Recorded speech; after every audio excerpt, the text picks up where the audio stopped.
Okay. Well, this is another session of our Chalk Talks. And today we have Grace Lehto with us, former HangTuf player, Eaton Rapids, Greyhound, and Mhm. then now at Central Michigan University playing ball.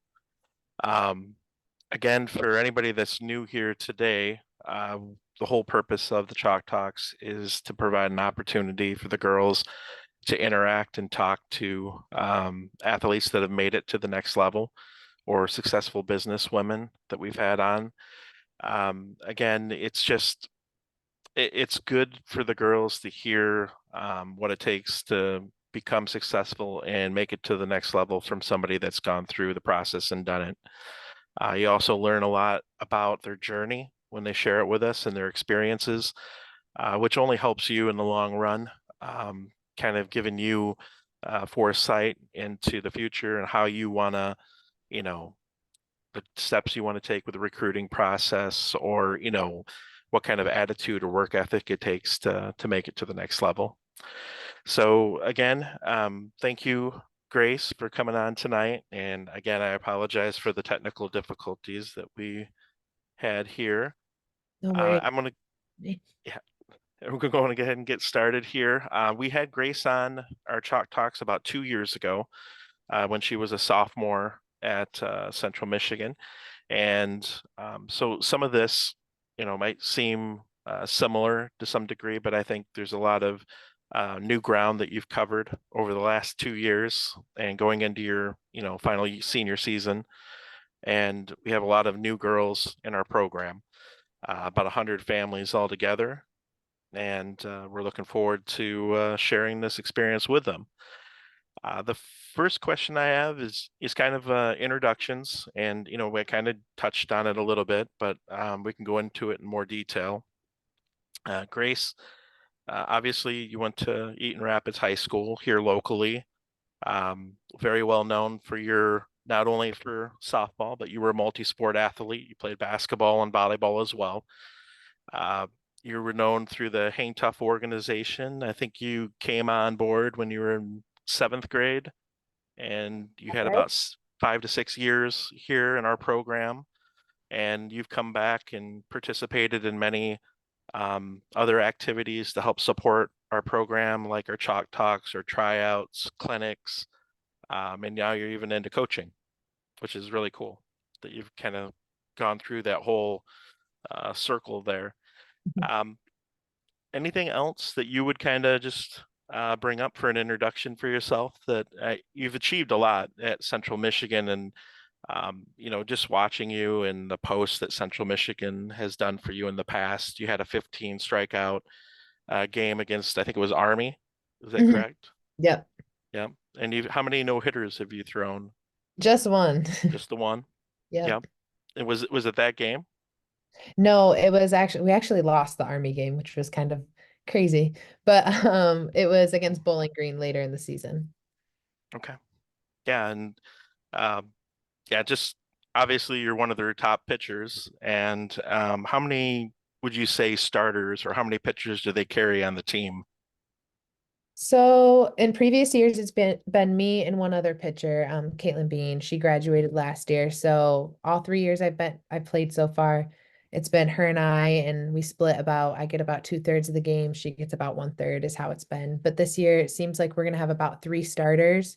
So I'm not sure exactly how we're gonna split things up, but it'll be a good year. We have a great staff. Oh, that's awesome. And yeah, we're looking forward to watching you play, especially when you come. I actually, do you come to Michigan State this year? I didn't see Michigan State on your schedule. We don't play Michigan State this year. We played just Michigan. Okay, we'll have to make sure that we make a road trip up to Central and watch you play. It's always been good anytime that we've been able to catch any of our players, but obviously, we watched you when you came, to Michigan State last year. Yeah. So I think we had a lot of our 12U team that went to that game as well, which was cool. Very Um, so typically we kind of run through the whole gamut here, starting from your humble beginnings all the way up to where you are today. Um, I know obviously, like many young ladies, you started softball at a t-ball level and coach pitch. I think one of the really cool things about your uh, beginnings is that it really started with your mom. That Hmm. she had such a and impact on you and inspired you to play, and she was your coach for many seasons. What do you remember from having mom coach you at a young age? I always loved it because my mom was just my biggest role model and everything. My older sisters both played too. They didn't love it as much as I always did, but my mom pitched in high school, so she used to tell me about that and she got me into the pitching part of it. My sisters played, so I wanted to play, but she got me more into pitching. I think like a significant part that I remember actually is I played like a rec ball league in Eaton Rapids, and then I also played for a travel team. And she pulled me from the travel team pitching wise. Like she said, she's not a pitcher, she's not going to pitch for you guys. I was like, Mom, what are you doing? Like, I am a pitcher and I want reps. Like, I want to get better. I want to pitch with these girls. And she just told me, you're not ready yet. You just need reps. And of course, moms are always right. So the next year I came back and was able to pitch more and I I guess better than the other girls, but it really helped. That was a big part of my beginning years. Just I I think you just muted out on us. think my AirPods connect. Okay, Right? no problem. All right. Was your mom a pitcher? She was in high school. She went to Perry High School. She just pitched in high school, didn't go any further, but No. Yeah, but that's cool. She knew that you needed to have those reps, and she wanted to build you up and get you ready for ball. No, Mhm. that's really cool. Um, and then obvious, you went through rec ball, and I know that you had talked about previously when we've spoken that you did like a small kind of a community travel team, kind of getting introduced to it, and then you made your way to HangTuf when you were about in seventh grade. Um, what was the difference for you going from rec ball to travel ball? Mostly the competition, but I mean, at that young of an age, it's a lot about just the building that competitive edge. And I think I've always had that competitive edge, but kind of cultivating it with girls playing side by side, other girls who were building that. Um, but yeah, I would say just the level of competition going from rec to travel was different. What would you tell? We do have a lot of 10U and 12U and 14U on tonight, which is really nice. Um, and a lot of them are just getting started. Maybe it's their first year, or maybe they've been in travel ball for a year or two so far. But what would you, at that age, kind of tell yourself?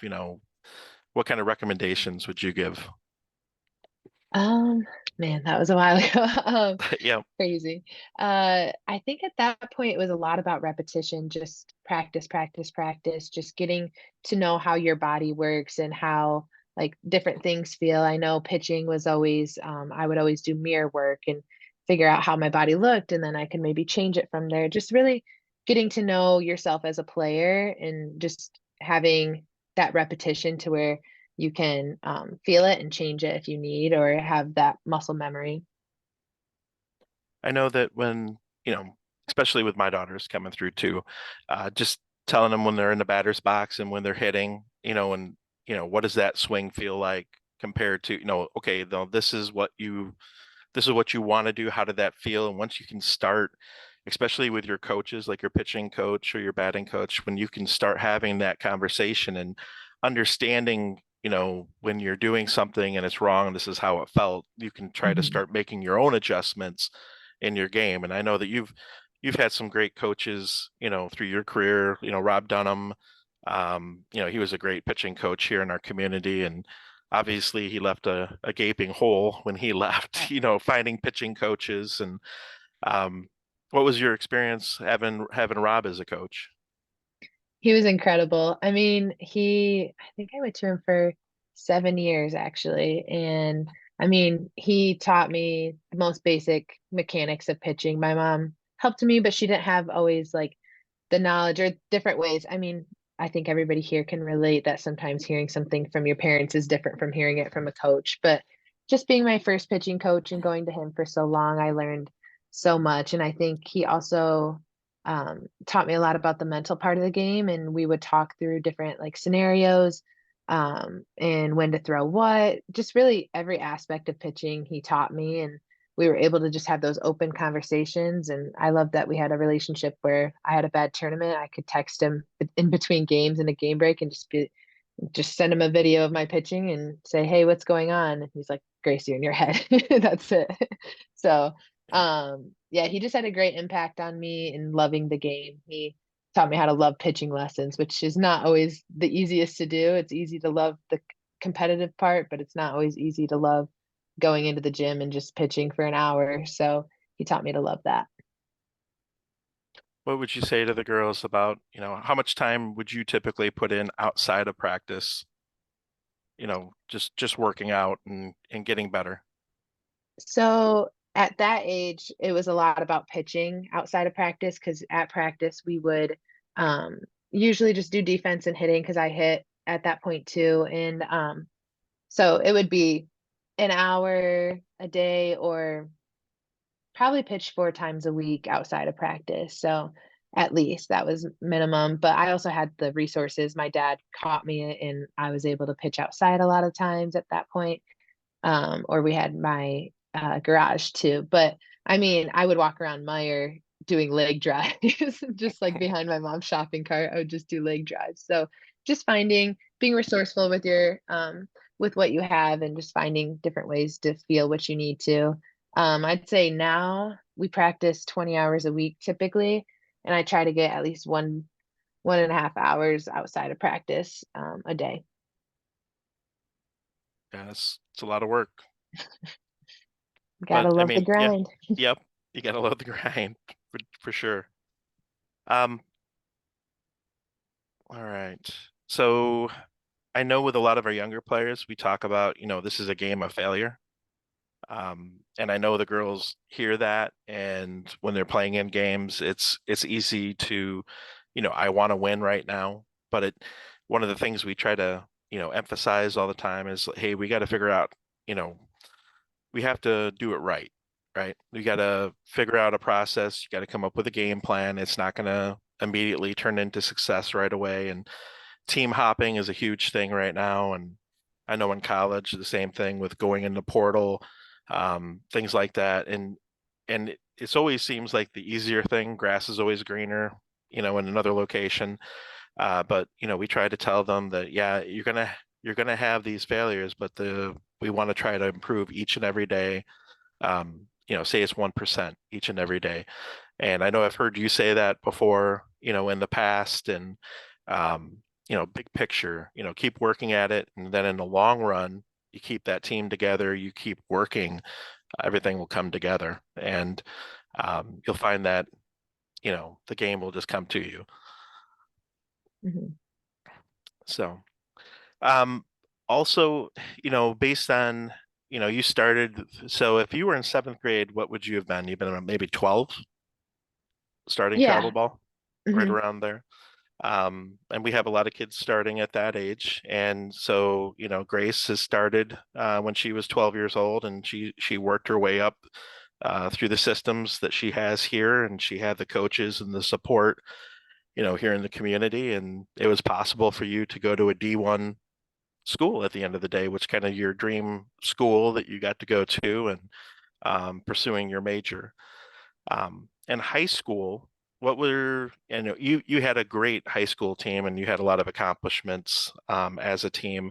I think was it your sophomore and junior year? You guys went to the Final Four, Yeah. both of those seasons. And unfortunately, your senior year, COVID hit and nobody had a season. But can you tell us a little bit about your high school team and those dynamics? Because not every kid has, when they get to high school, sometimes their teams aren't great, but we always encourage our girls to play with their high school teams and develop those friendships and so on. So if you could talk a little bit about your experience, I think that'd be good. Definitely. Yeah. So, I mean, obviously, softball is a team sport, and that's what I love about it. I mean, I've met so many people through this sport. I still talk to some of the players I played with that 12U HangTuf team. You know, I still text some of them and ask them how they're doing. So it's a lot about making connections and just, I mean, make the most of it. Like we love this game because of the people, and you can't pitch on the mound and not have anybody behind you. So I think it's super important to play for your high school team, but also to have that sense of like pride of what you're wearing. You're representing not only your high school, but your town. I think that's a big part of it, is like having that chip on your shoulder that this means more than me. And that's what I felt like playing in high school was these girls. I had played with them for a long time, most of them on my team, since 12U, 13U. And it was never about me. It was all about a bigger picture. I'm playing for the person to the left and the right of me. And I think that is such a big lesson that I learned in high school that is carried on into college, is if you're playing for yourself, that burns out pretty fast. It gets tiring. If you're playing only for yourself, it's harder to put the work in. But I can go to the gym at 6 in the morning because I want to get better for my teammates. I want to get better for the everybody behind me, um, on the field and left and right of me. So I think that is just a big helping factor in motivation, is playing your heart out for everybody around you and hoping they're doing the same. And I'm grateful for high school for that, for sure.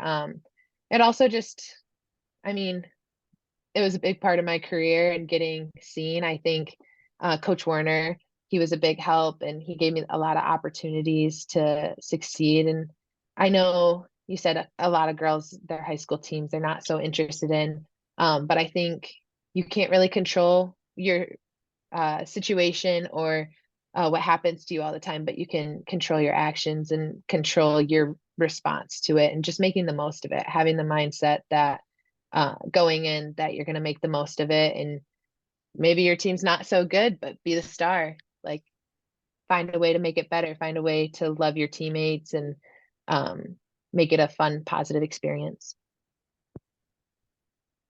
No, that's absolutely. And a lot of times coaches are looking for, you know, somebody that, helps with that family environment on the team, and that's willing to put, another player first before themselves. They're looking for not, what is it? Just, they're looking for good attitudes over great talent a lot of A times. hundred And percent. and they can see that in high school, whether or not what team you're on, that they see that you bring that energy, you bring that positive attitude. Those are the types of people that they want to have in their dugouts.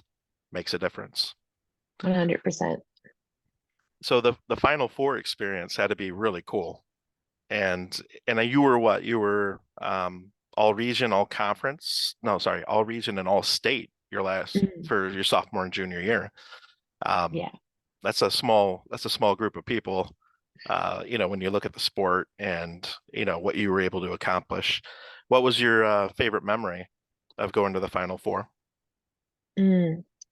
I think that comes back to my teammates. Just, I guess I don't have one specific memory other than just, okay, playing Chelsea was pretty fun. They were always good competition.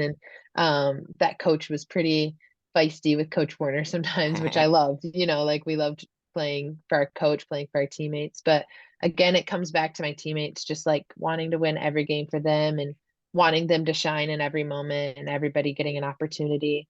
And I think that's such a big part of softball, is a lot of us like I won't have a professional career because I want to be a doctor. So like this is the end of it for me, and I'm not going to remember certain games. Some of them I do, but I'm not going to remember how many strikeouts I had, how many walks I had, any of that. I'm going to remember my teammates and the love I had for them, and wanting to play for them, and wanting to have share that success with them.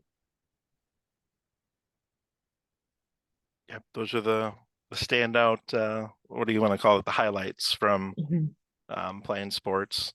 Um, you've also, throughout your senior year, not only were you, a fantastic softball player, but you were playing multiple sports, like I mentioned, volleyball and basketball.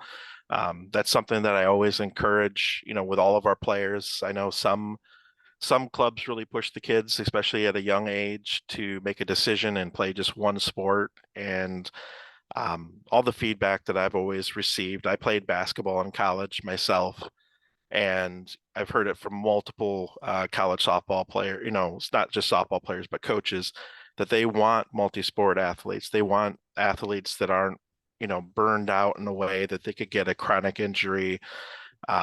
Somebody that's working, multiple muscles, getting their, coordination and balance. And Northwestern's softball coach said that she brought a girl on walk on based on her vertical leap, that she was just really impressed and she thought she could convert her into an outfielder at some point, and she wanted athletes. So I think that's really cool about your background, and I like to see more kids playing, more sports, so it's not just, one sport overall. And you were also a great student, which I think is a great lesson. Obviously, you got into the school that you wanted to go to, but you were also a very good student. I'm sure academically that helped making that transition. Was that a Definitely. good? Definitely. Yeah. Yeah. I think just like learning my study habits in high school has been such a big part of my success now in college with my academics. And I mean, more than just being eligible, but we're building a future for ourselves, getting a higher education, which not many people have access to or have motivation to do that. So I think it's sets us apart having that drive in the academic side of it too. Yeah. So for all the youngsters out there, school is very important, even if you're a good athlete. And in the long run, like, Grace is finishing college and she has a professional career path that she's going on, and that's going to make the world a difference right there is her educational background. Um, so kind of hopping back and forth with travel ball and high school, and your experience through school ball, what would you say, um, and I do have a quote from you, and I don't usually, quote people, but um, you a few years ago you provided like a testimonial, and in part of your testimonial it said that it taught me that your teammates can become family, and that made me want to win games and compete for my teammates rather than just myself. HangTuf taught me how a strong bond between teammates can be, and HangTuf meant a lot to me in learning and how to compete at a premier softball level.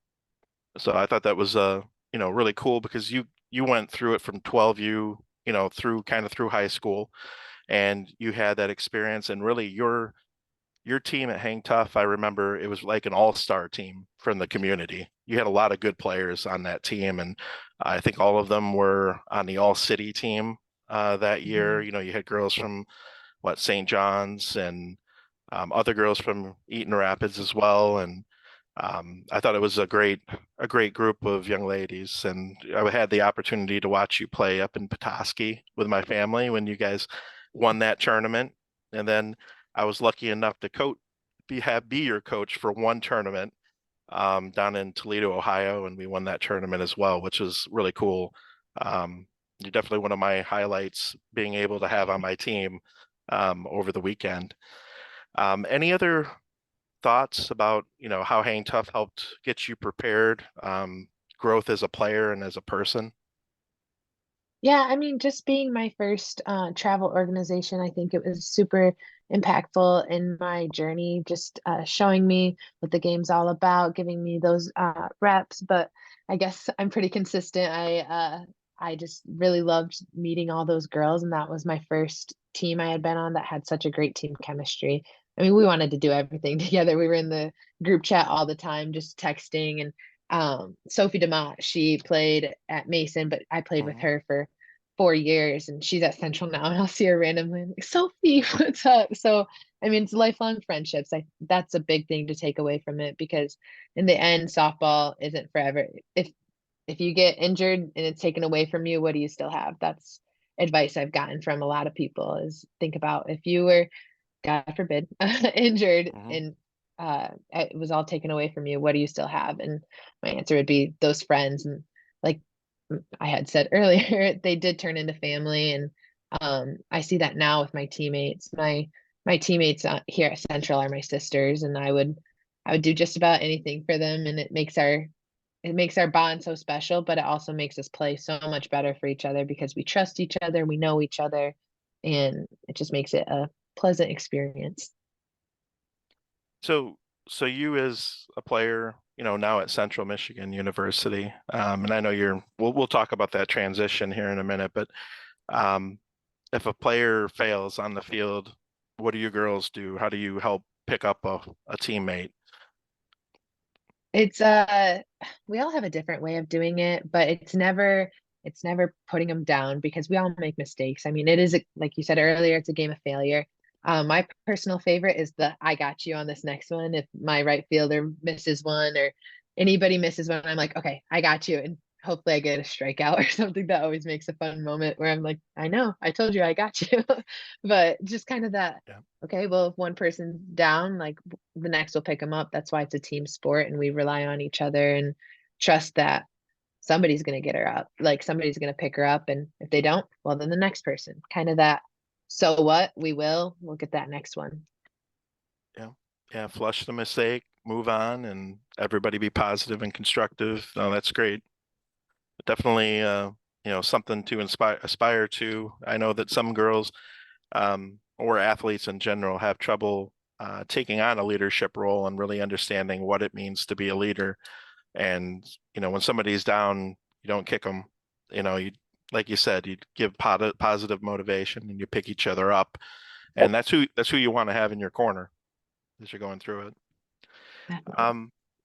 So now you're in high school, and I know that you had uh, I say a unique recruiting experience. You visited a lot of schools, which is great. You really went out there and tested the waters. You looked at a lot of Division 2, a few Division 1s, um, and through that process, did you kind of lean towards the schools that you went to their camps and clinics, or was it more that you just reached out to a few people individually and then you just developed a relationship with them that way?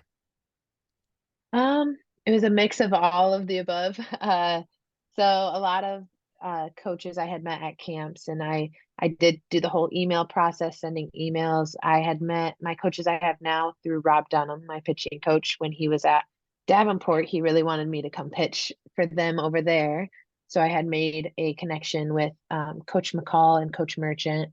And so really it was a lot of camps and then tournaments, and they reached out or just telling coaches like or my coaches I had at the time, like, hey, we're interested in Grace, like here's our contact information. um but yeah, a lot of times it was they would reach out to me through my emails I had sent.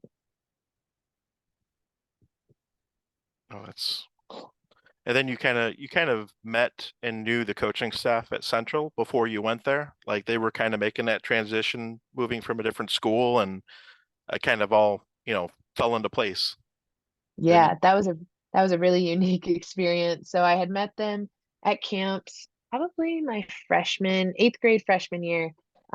Rob was just like, let's get started. I know it's pretty early, but let's get started with the recruiting. And they actually told me the first year, we're not really interested. You've got to get better. Like, this is where we want to see you. Second year I went, they're like, yeah, we want you here. Like, let's get you on a tour. And these were just camps I went to. So I went on a tour. I loved it. I loved the coaches. Like, they are incredible. I love the team. I love the environment.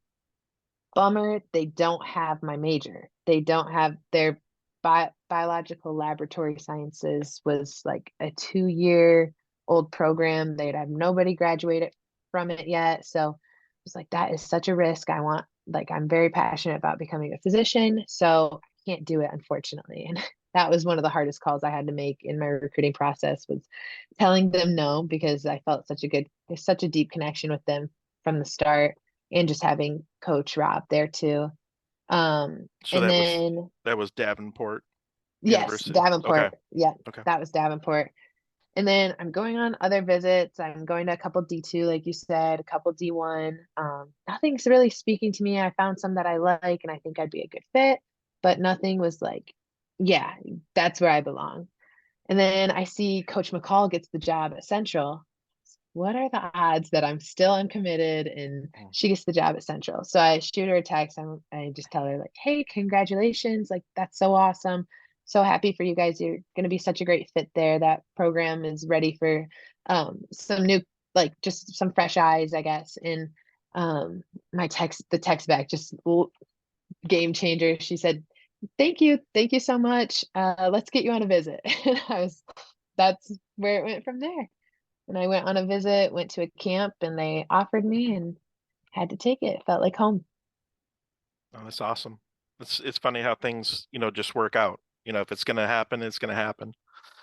And I think it's important for all the girls and the parents, when you go to make that transition from high school to college, you want to find a school that has your major and that's going to help you develop and move on. Whether, like Grace mentioned before, like say, something happens, you get an injury or you can't play anymore, at least you're going to the right school and you're getting the education you need to go into the profession that you want to go into, and you're not just there to play softball. And I've heard numerous stories of, players that have gone somewhere and something happened with softball and they really didn't want to go to school there and they end up transferring or starting over or changing their major, and had gone through that process and they lost some traction in their college education. So I think that's important to emphasize and something that I don't think everybody really thinks about. They just think, oh, I got a scholarship to go play softball. I'm all set. And it's like, well, you want to make sure the other pieces line up, and that's why you visited so many schools to make sure you did your due diligence and you knew that it was going to be the right fit for you in the long run, which is great. Definitely. Now, I have to say, what was your GPA at Eaton Rapids? I think I had a 4.23 with the AP classes. Okay. So, I mean, pretty good student, and you're taking your majors in biochemistry at Yep. Central. So I would think that you're taking one of the harder workloads educationally. Yeah, it's been a grind. That's for sure. Yeah. And you get plenty of support at Central for like any academic. I don't know if you really need academic advisors or say if they have tutors that come with you guys on the bus or study groups, just in general. Yeah, it's incredible. I mean, a lot of my team are biology majors, so that's helpful to kind of relate Yeah. with them. But we have a lot of resources, whether that's advisors, tutors. I mean, we have study tables. We have somebody who will email our professors if we have games. It's important that we also email our professors, but they have our backs and they want us to succeed. So I think that's important to find in a program is they want you to succeed personally at a professional, social, softball aspect. And like Grace mentioned before, you need to love the grind. And when you get to college, it's like having a full-time job, being in the softball program. What's your schedule kind of look like? Like say a scenario like, do you do like weightlifting in the morning and do two practices throughout the day and then some type of study group together or something like that? So we do kind of different parts of the year. We do different like workloads, softball loads. I would say when it comes to like preseason, it'll be we do 20 hours a week, but it's like 20 hours with coaches. And so you're it's kind of an unwritten rule to do more outside of that. So it gets pretty busy, but yeah, I'd say my typical schedule is I'll work out at 6:30, whether that's with the team or on my own.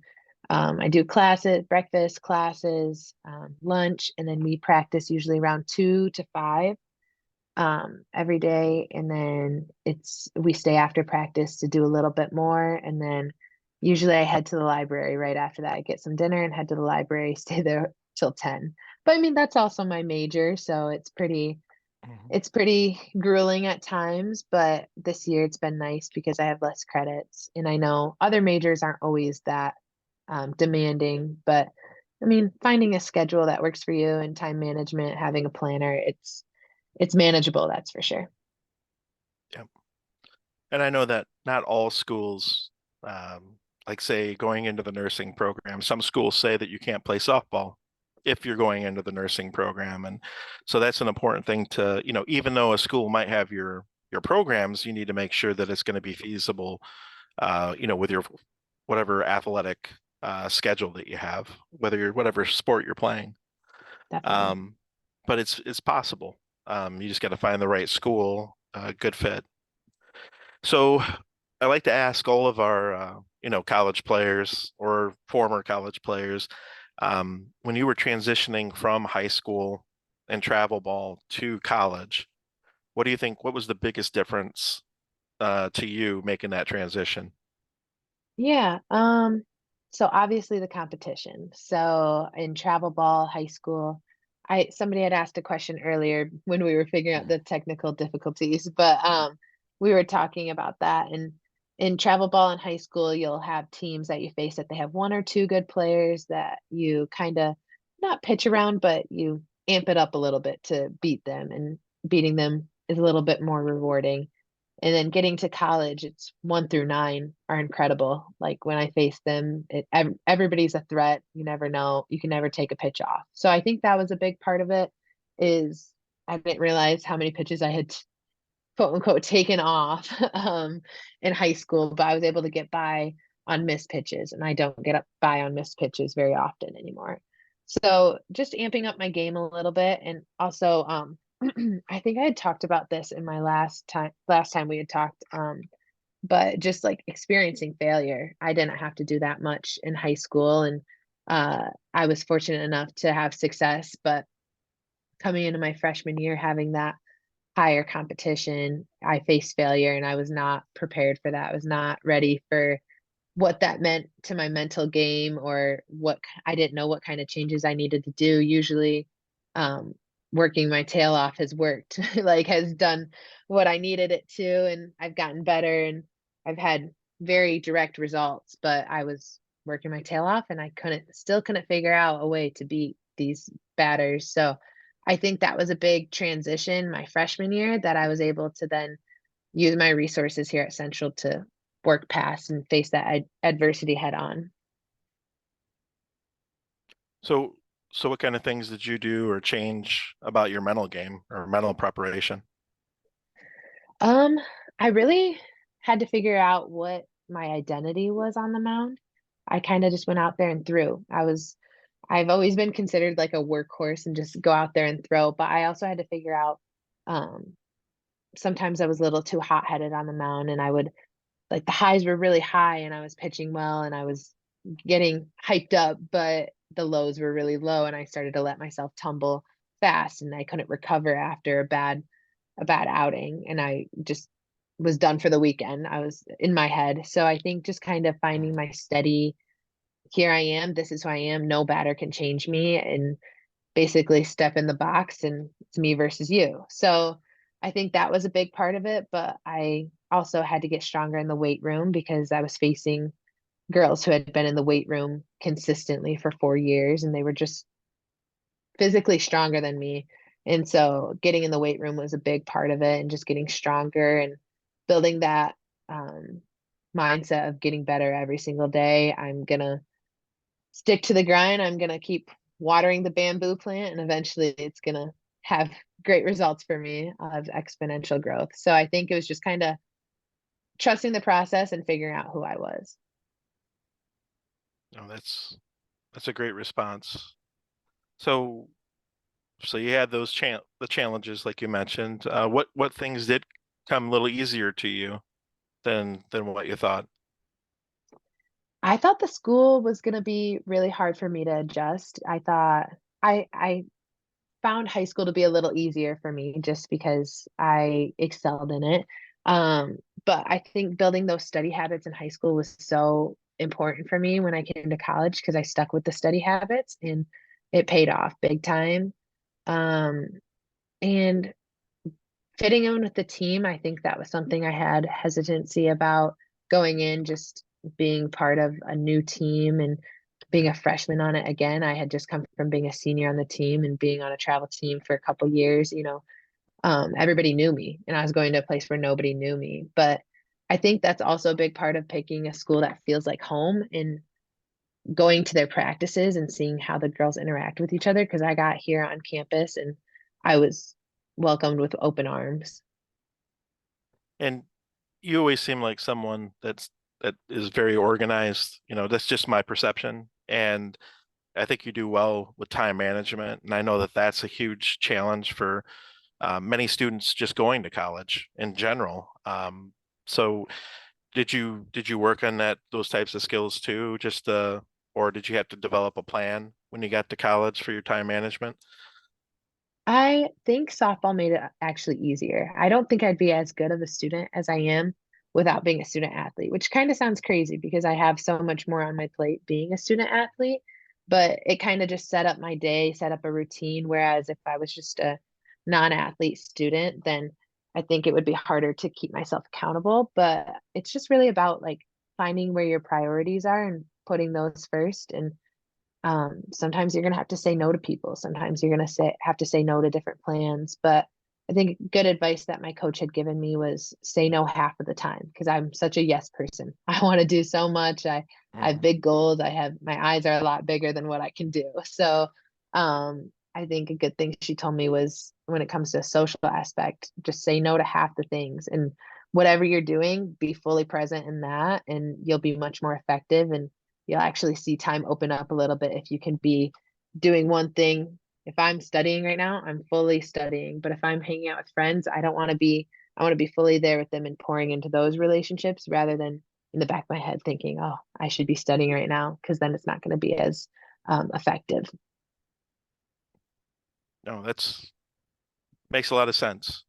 Coach Kendreas, we were at the NFCA coaches conference last year, convention down in Texas, and he said that if there's anything that he would have changed from coaching through high school through college and being, like a legend coaching kind of like Coach Hutch at Michigan, that he would have told his younger self, be where you are in your shoes at the time, Mhm. just fully immerse yourself with your family when you're with your family and softball when you're at softball. And he said that was a tough lesson for him to learn over time. And that's one thing that he could have done better early on in his career. So I thought that was a great response. Um, so how has your college playing experience been? It sounds like things have been going pretty well. And what do you think about this season coming up here for your senior year? I absolutely love being a Chippewa. I mean, I'm maroon and gold in my blood, but I love my team. I love my coaching staff. I love the direction we've taken with the program. I've had a great time here, and I am just so grateful that senior year high school I chose to be here because I was young and I didn't know exactly like what I wanted out of life. I didn't know quite all I know now, but I'm so glad I made that decision because it's worked out great for me. Yeah, I mean, I've had success with softball, but I think building those relationships with my teammates, I have found my bridesmaids, found the people I want in my life, the people that hold me accountable and keep me honest and also tell me when I need to loosen up a little bit and have a little fun. So I Mhm. think that's been an incredible part. My teammates push me every day and I enjoy pushing them as well. I'm super excited for this season. We have been really pouring into our culture as a team and just our team chemistry. And this group of girls is special. And I'm excited for that. And then I also started hitting this year. So I haven't hit at all in college. I had a knee injury my freshman year and I tore my meniscus and I got that repaired. And I came back in January, 100% ready to pitch. And it was 3 days back to full practice. It was like I went in August, went to college in August, hurt my knee, was out from September to December, came back, still had not had 100% full practice with my team. And I've been here for 4 months. So we get back January. I'm ready to have a full practice. I have one. Next day, I get sent home because I'm quarantined. I'm on somebody's close contact list. So I 2 weeks later come back and we're getting ready to go into season. We have like 14 days before our first game. So at that point, I had a realization with my coaches like my team needs me for pitching right now and hitting. I'm strong, but I'm not top nine. And for pitching, I'm going to be one of the starters. So something I have to prioritize. And get better at like put all my marbles in pitching. And so after that, it was kind of hitting was put on the back burner and didn't really pick it up again, but I love hitting. So I hit in the summers with different travel teams, and I went to my coaches this fall and I was like, I've got nothing to lose. They know who I am, and if they say no, they say no. At least I tried. I don't want to have any regrets. So um, they're great coaches and they trusted me. So I told them I'm going to work my butt off for them. And they said, yeah, sure, we'll give you a bat. So I'm excited that that's a new challenge I've decided to embark on. I honestly, I've seen you play, and I just can't imagine you not hitting. We had you play with our team down in Toledo for one weekend at tournament. I think you had 3 or 4 home runs that weekend. I mean, it was just so yeah. Every time I've seen you at bat, you've been a great hitter. So I would imagine you're going to do well this year. So good luck. Thank you. So you are unique in a way that not only have you come through HangTuf and you've gone on to college to play, and now you're coming back and you're coaching younger kids now and having me involved in the program, and that's fantastic. And so what do you think now as a coach dealing with like, your 14U girls? What has that experience been like so far?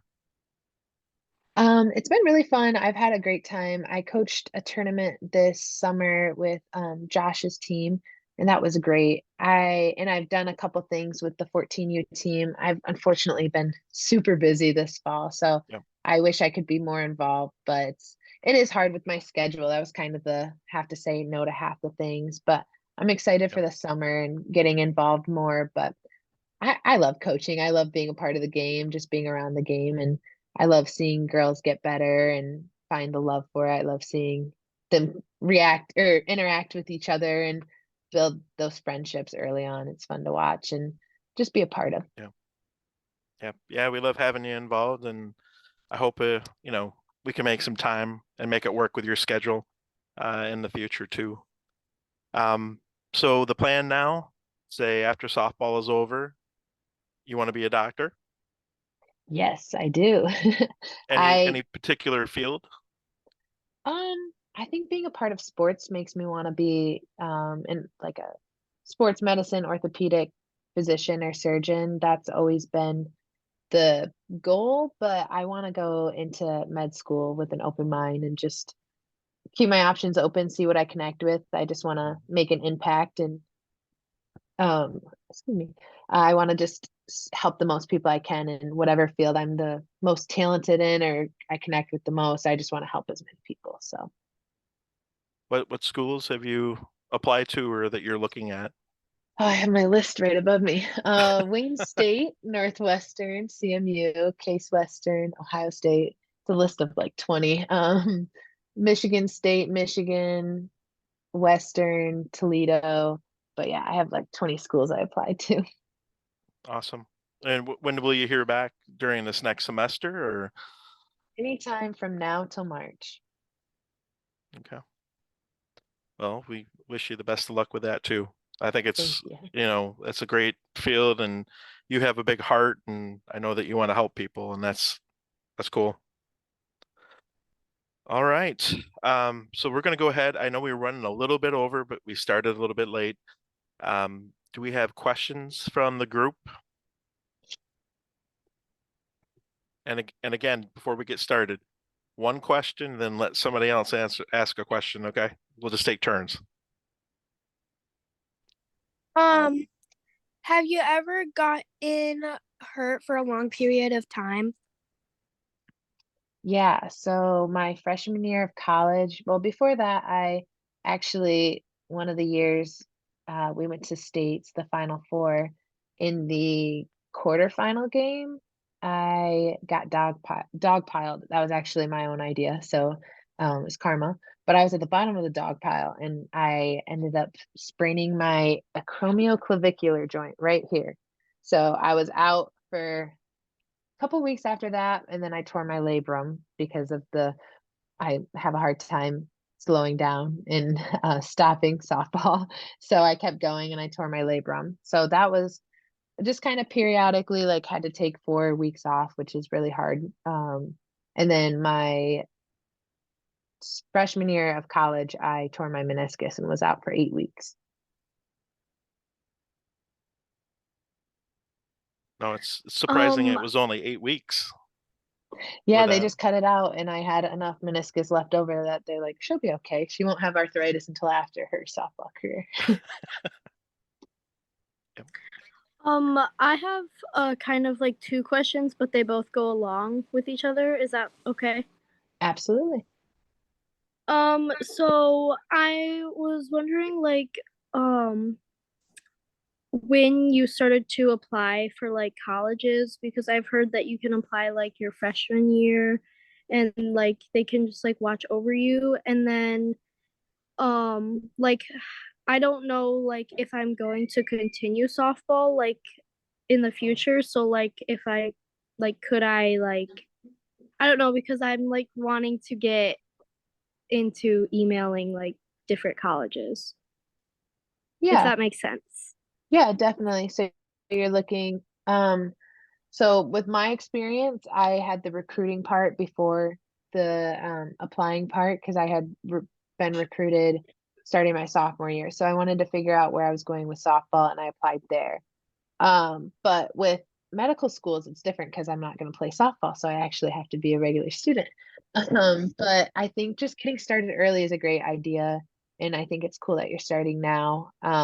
But I think always just a recruiting trick is sending emails, let them know your name. If they see the name, they're like, oh yeah, I know this girl. I know this girl personally because you've sent so many emails. And just I think it's over communication is always important. And I don't think you're going to annoy many admissions people because they're used to a lot of emails. So I think that's great.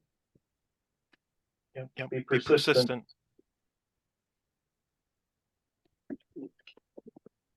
Did you have a second part to that question? I kind of like said it in it, but Okay. I didn't really make any sense. Sorry. No, no, you're fine. But thank you. Yeah, of course. Any other questions? Um, so for you, like personally, what was like the hardest thing to like overcome with like the mental aspect of the game? Definitely the fear of failure. I think after failing and not being used to that, I was kind of terrified to get back on the mound. I was worried about my teammates judging me, my family judging me, not making people proud. I was just terrified of going out there and failing. And I would go to sleep and imagine throwing a pitch and it just getting hit over the fence over and over. It was kind of miserable. But I think overcoming that is just like building you have to work on your mental part of your game almost more than the physical part. Like the physical part's important and trusting your preparation and actually doing the preparation in order to trust it.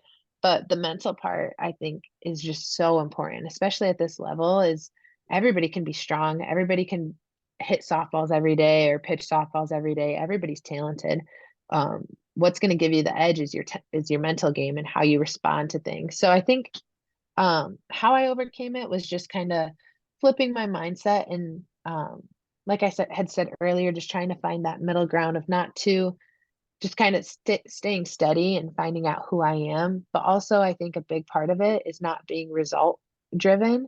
And if somebody hits a home run off of me, that doesn't say anything about who I am as a person, but also it doesn't say anything about my preparation. I think one of my favorite quotes is Kobe. Somebody had asked him, "Do you play to win or do you play not to lose?" And he said, "Well, neither. I play to learn." And I think that's a big part of it too. Is like now when I get on the mound, I give it my best. I try to execute every pitch, and if it doesn't go my way, well, I learned something, and I'm going to use that the next time I face that batter and the next time I face any other batter. So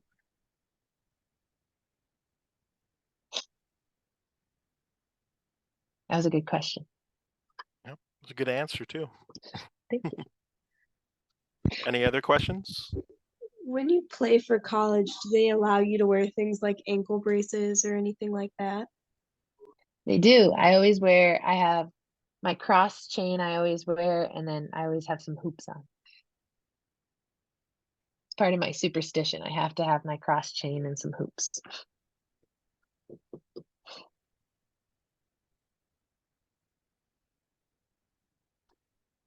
Have another question? I already asked a question, but if nobody has a question, Sure, go ahead. um, what is your favorite position besides pitching? I really liked playing first base. I didn't play a lot of positions in my career. I mean, when I was really young, I tried them all. Never was great at outfield. I'm not the fastest. I'm more fast now, but I really liked first base because I could just I was a part of the game on both sides of the ball, but I could also just make a name as a power hitter too. So kind of liked that I fit the stereotype as a first baseman, tall and power hitter. I I think I remember seeing you play center field this past summer with a 23U team.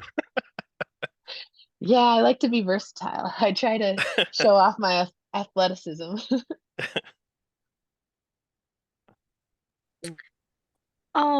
Is it okay if I ask another question? Absolutely.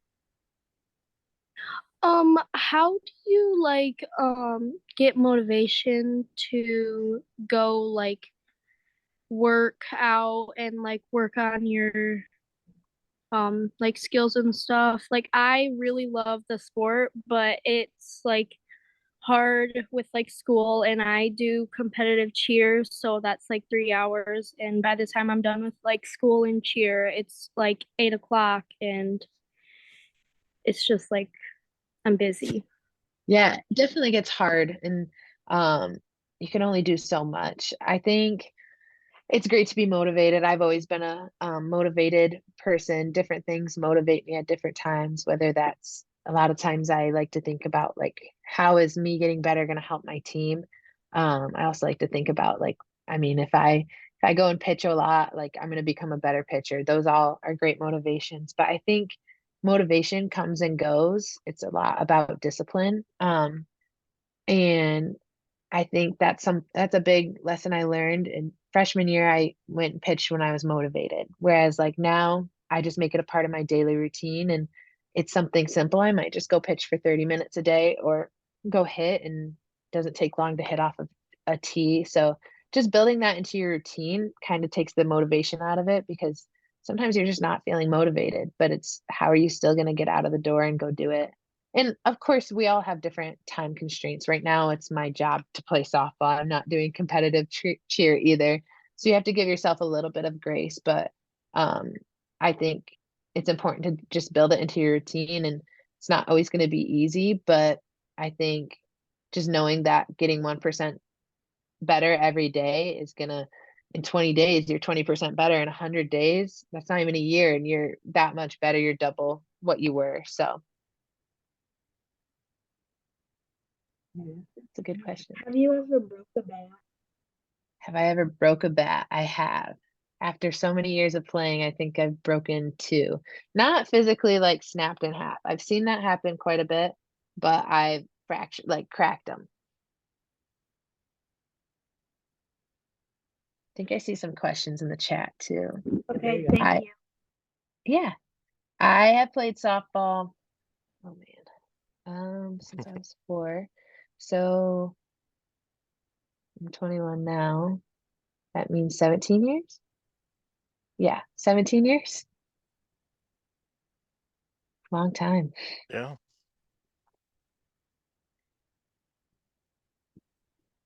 Do we have some questions in the chat? That was the only one. Okay. But if anybody doesn't want to speak up, feel free to put them in the chat. Yep.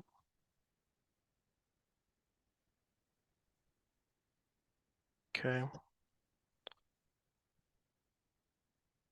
Well, oh, looks like one just popped up. Or was that just thanks? Oh, here's one. Oh, in your opinion, what is harder part of softball, offense or defense? Statistically, I would say probably offense because you fail more times than you succeed. So like a a good pitcher will succeed 9 times out of 10, but a good batter will succeed 3 times out of 10. So I think statistically offense, but I think I mean, I'm biased. I'm a pitcher and I haven't always been on the other, like for the last 3 years, I've only been on defense, but being a pitcher specifically, you're part of every single part of the game. You're part of every pitch and you're controlling the speed. So I think that's very difficult. The mental part of it is very challenging because you're trying to beat a batter 3 times in one game, and just they know what you have. They do all this recruiting on you, and they do all this film on you, and they know exactly what you're going to throw at what time. You still have to beat them with it. So I think that's pretty difficult. I think there's different ways to see it. Statistically, I'd say offense, though. It's a Do good your question. do your coaches go in with a game plan for you as a pitcher and like say we're going to focus on throwing these pitches because that team struggles with, you know, outside part of the plate and rise ball or something like that? I would say less for a whole team, more for each batter. My coaches have Okay. like spray charts for Each each one. batter and like where they've hit in the past couple games and what pitches, like it'll show the batter's box or the strike zone and just show like where they miss most and where they hit it most. But my pitching coach and I always talk at every game, how many righties, how many lefties, any slap, what are who are their strongest batters, and like what are some sequences we can get them out with, what's something that's going to surprise them. Is changeup going to be super effective this game, and just kind of talking those things through so I know what to expect. But a lot of times Mhm. it's like I said, is being me. It doesn't matter who's in the box. It could be Jocelyn Allo. I'm still going to try to be Grace Lehto. Yeah, I was curious on, you know, kind of the strategy or game plan they have for the pitching staff going in. It makes sense, you know, batter by batter, but I wondered if there was like a big picture you know, approach to it too. So that's cool. Well, Grace, I think we're coming to the end here of questions, and I just wanted to say thank you for being available and good luck with your finals tomorrow. Hopefully we didn't, you know, interrupt anything. You know, you're probably you've been ready for this test. You know what's coming up. So but yeah, looking forward to seeing you around, you know, with HangTuf and the teams, and I really appreciate your time. Thank you guys for listening. I appreciate it. Thanks for having me. Yeah, good luck this season. Thank you. All right. Thank Good. you. Thank you, Grace. Of Thank course. Thank you.